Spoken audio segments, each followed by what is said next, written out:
Hi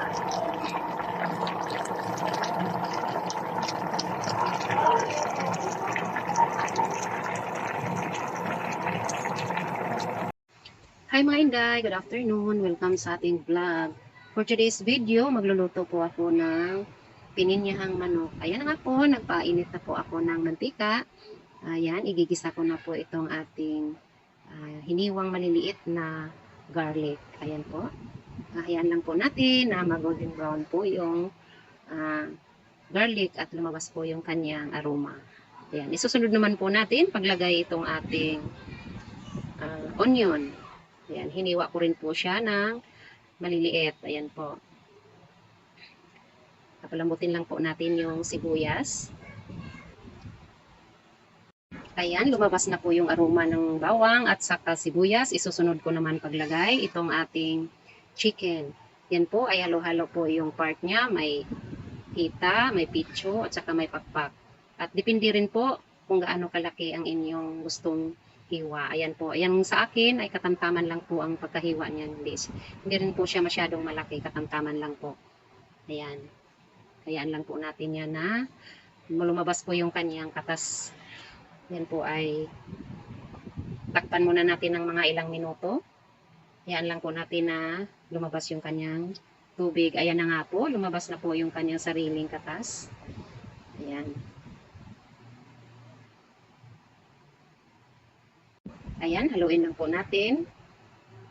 Ayan, medyo natuyo na po yung kanyang katas. Ayan, maglalagay lang po ako ng pamintang durog. Ayan, kaunti lang po, hindi po masyadong marami. Dadagdag na lang po tayo kamaya kapag nilagyan na po natin ng mga ibang sangkap. Ayan. Maglalagay din po ako ng kaunting asin.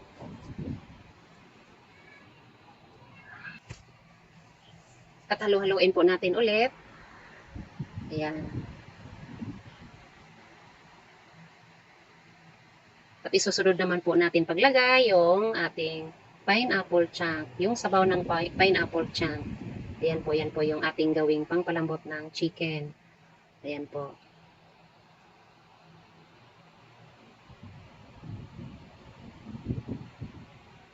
Yan po ay nagpapasarap lalo sa ating pininyahang manok. At syempre po, tatakpan muna natin ng mga ilang minuto.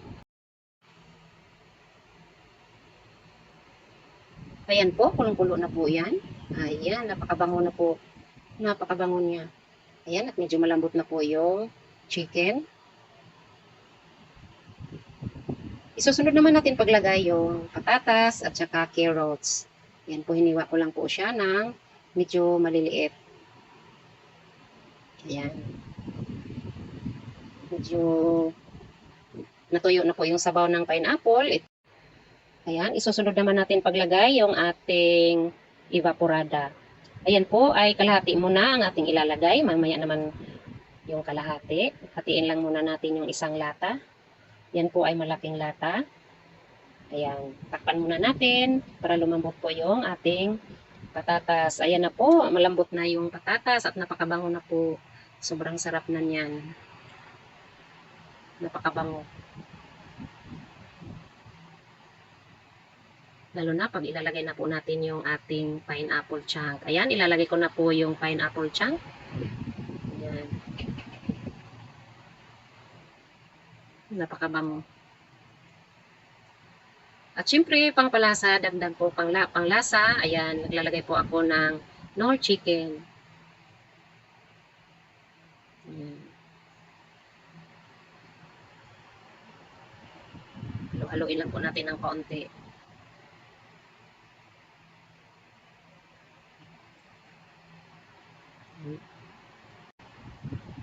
Mga ilang minuto na lang po, pwede na po natin yan ilipat sa ating serving plate. Tikman lang muna natin kung anong kulang.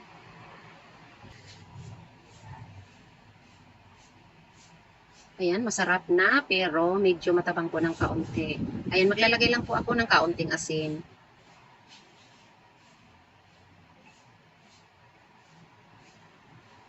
Ayan, at magdagdag din po ako ng pamintang durog.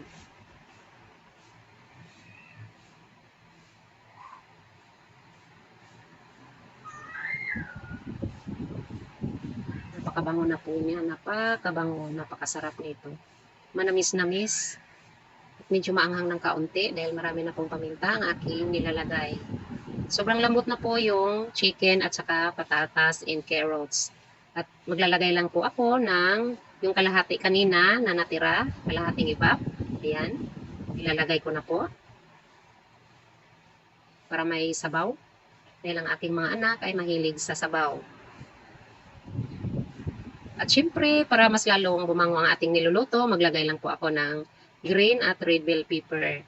Ayan po, napakaganda po sa ating katawan ang bell pepper. Bukod sa napakabango, maganda rin po sa ating katawan ang red bell pepper. Ayan, ito na po ang aking nilutong pininyahang manok. Napakasarap po niya, napakabango. Sigurado taon na naman ang aming kaldero nito. Kung nagustuhan ninyo ang aking video, pag-subscribe lamang po, like and share, at pakipindot na rin po ang notification bell para ma-notify po kayo kapag may bago akong upload na video.